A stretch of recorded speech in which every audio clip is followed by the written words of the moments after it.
we should have never had. That's another thing. We would have never had inflation because it was caused largely by really dumb energy. The energy went through the sky. That brought everything with it. So we will take care. But law enforcement also in the future. Okay? Thank you, Mr. President. We now have time for one last question. Our last question. Thank you, Senator. Our last one comes from Matthew. He's an F-15 pilot. I will hold that against you.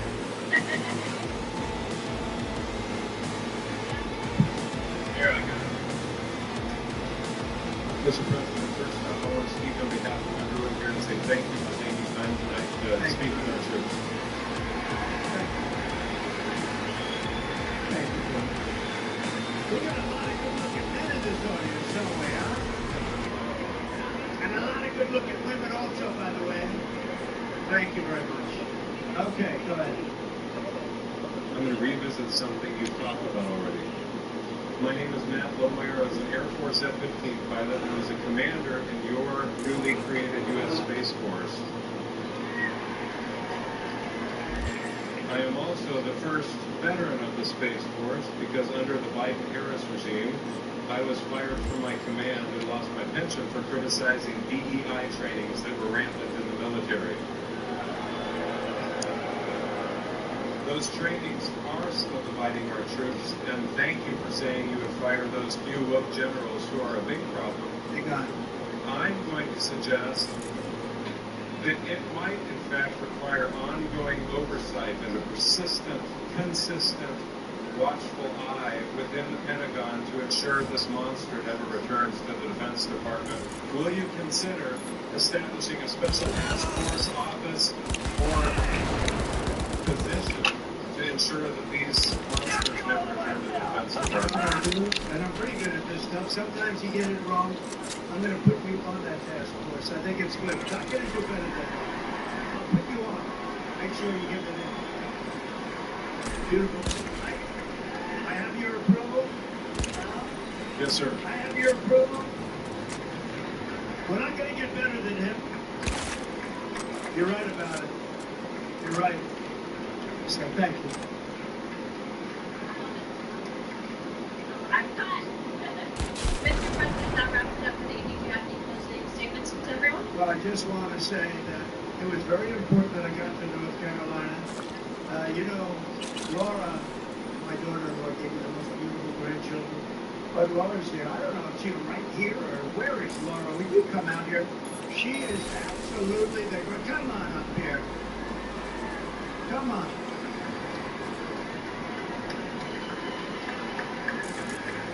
She comes from right around here, and she loves this state. And you know, you better be careful because I'm going to blame her if anything happens in this. That's true. And I'm going to. But we're going to blame it North Carolina, are we not?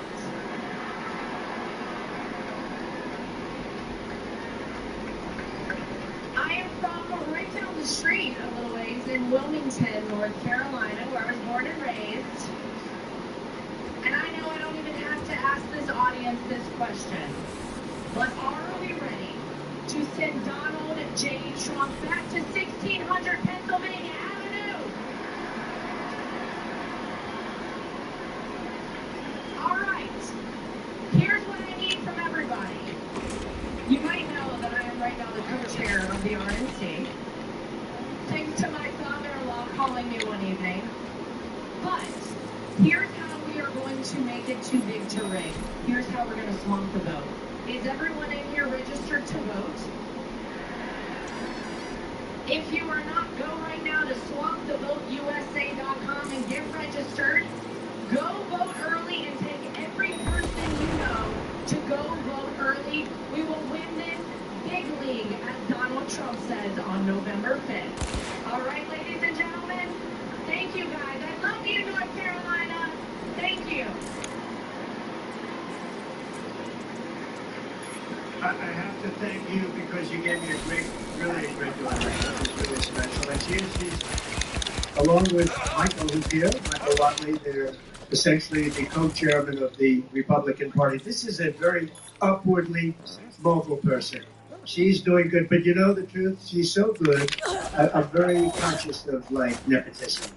But when I did with her, I recommended, all I did was recommend, and everybody couldn't believe she's even doing it.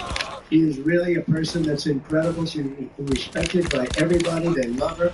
She comes from here, and there is no place she likes better than North Carolina. So get out there and vote in honor of this wonderful person. This wonderful person. Where's Michael? Will you get up here, Michael, please? Don't worry about the time. The networks will stay with us, right? Michael, would you say a few words? So Michael Watley, I mean, I guess I like North Carolina because he was the head of the Republican Party. We won the state twice. And last time, when all of a sudden around 3:02 in the morning, we started to fall off on a lot of things, it was ridiculous. But with this state, there was no fall off. He had 602 lawyers working for him. And I said, who the hell is the guy that did such a good job in North Carolina? Because we were leading in Pennsylvania. We were leading all the way along. And these people will do it. They have no shame. And he did the job. And I said, I want to get him. And he's chairman of essentially the Republican Party. And I just want to say you're doing a great job. But I don't want to say it too early. Let's wait till November 6th. I want to wait till the morning after, right? Then I feel confident that we'll say it. But so Michael is from North Carolina. He was the head of your party, and he did a great job, and he went to the top. And please say a few words. So to win North Carolina, we are going to get out the vote. We are going to protect the ballot. We are going to expand our majority in the House. We are going to flip the Senate, and we are going to send Donald J. Trump back to the White House as the 47th president of the United States. Thank you, Mike. Thank you. Thank you, everybody. Thank you. Thank you, everybody from Fort Bragg. Thank you.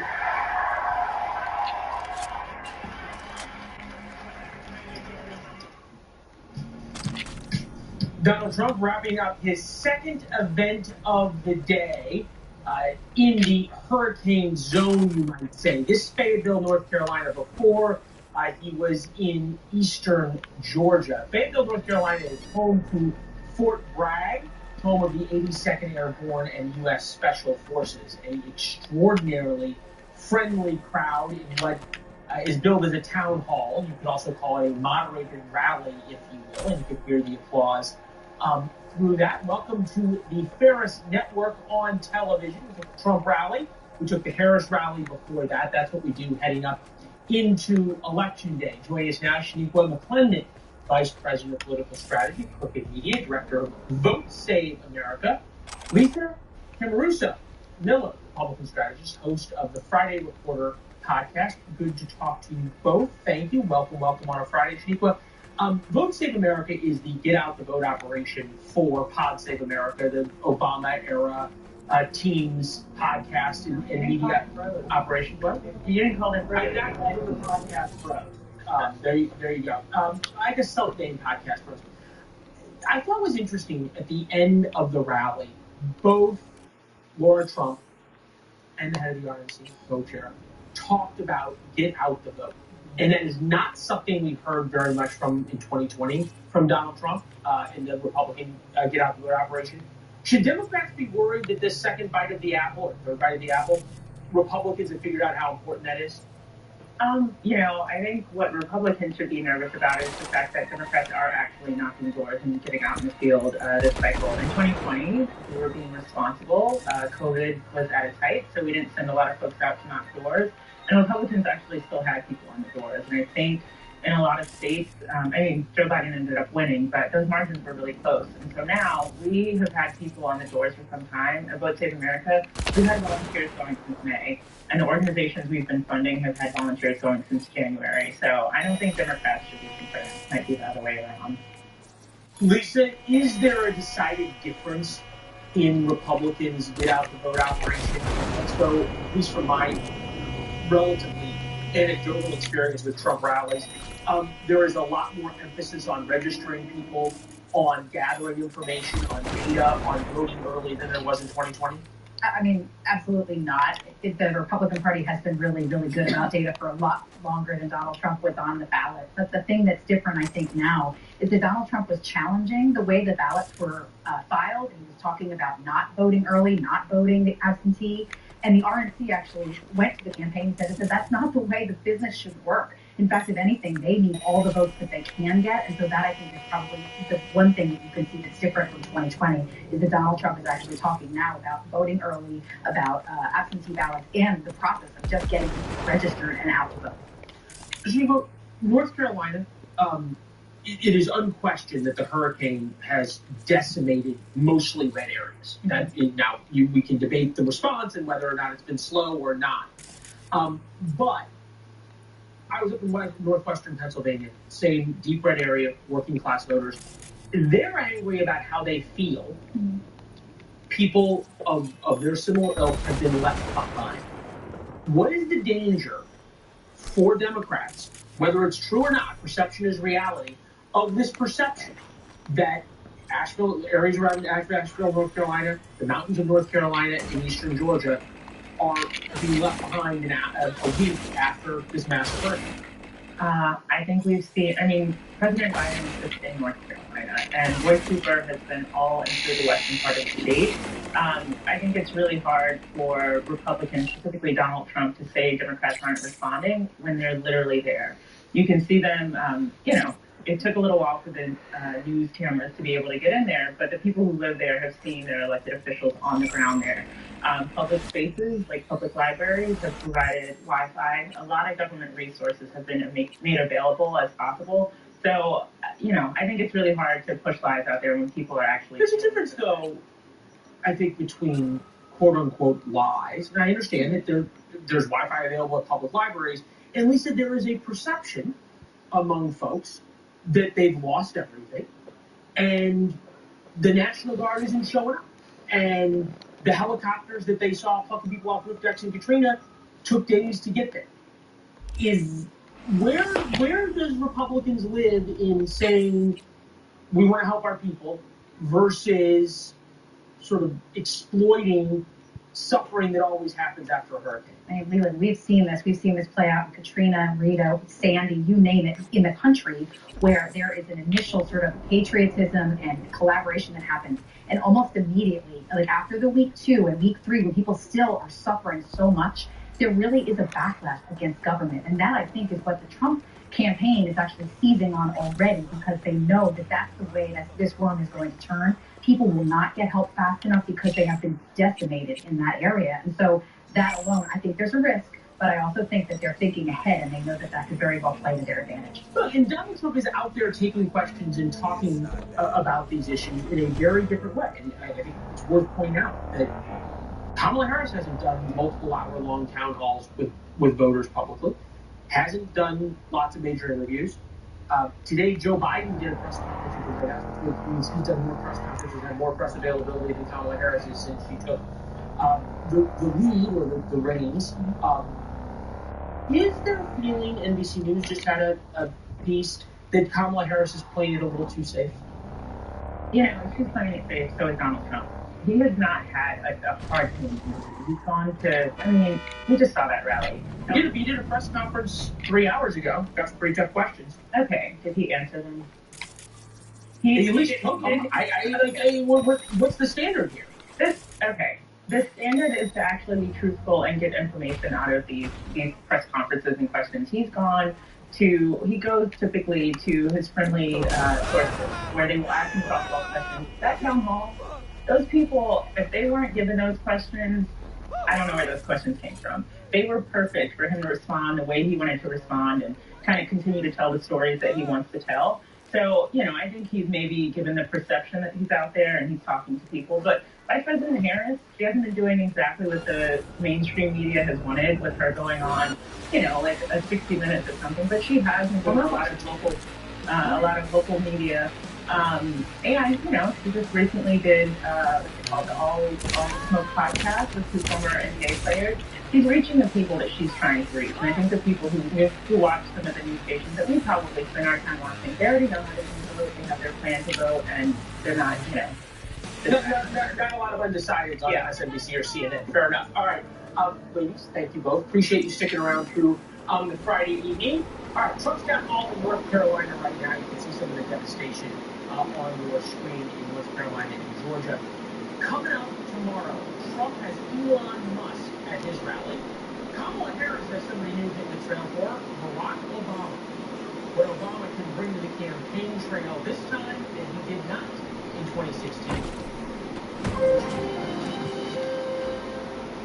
News Nation tonight, a Dan Gibbons Live special hour, 1 year after the October 7th Hamas attack.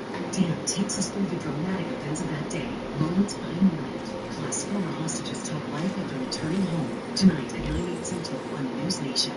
In our family, there was a passion for glassmaking that's passed down through the generations. On Ancestry, I was able to actually put together our family tree.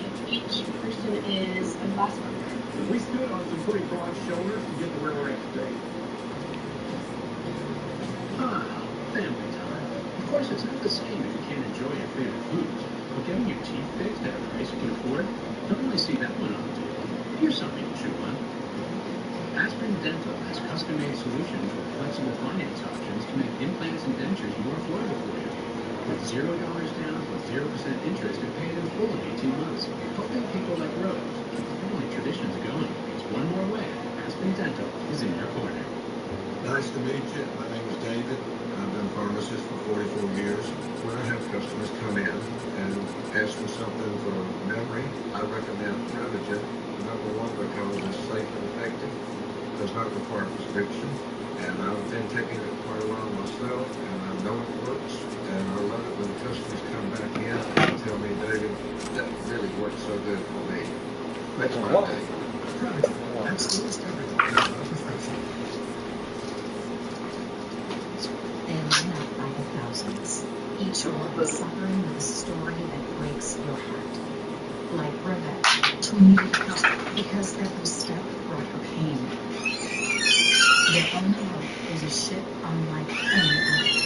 Mercy ships, the largest floating civilian hospital in the world, to bring free surgeries and care for people who have no other hope. Only 62 cents a day, $19 a month, will help provide urgently needed surgery for the world's forgotten poor. If you have ever wondered, how can I, just one person, make a difference? This is your answer. So many are still suffering, so don't wait. Call 877-445-1387 or donate now at mercyships.org. That's 877-445-1387. Won't be effective by Niagara, but faster? Meet Rose Sparks. They contain sildenafil and tadalafil, but Sparks dissolve under the tongue. Dissolvable will work faster than most screw pills. See if Sparks are right for you at ro.co/sparks. Did you know you can remodel your kitchen faster and less expensive than big box stores? Get cabinets together, customize your dream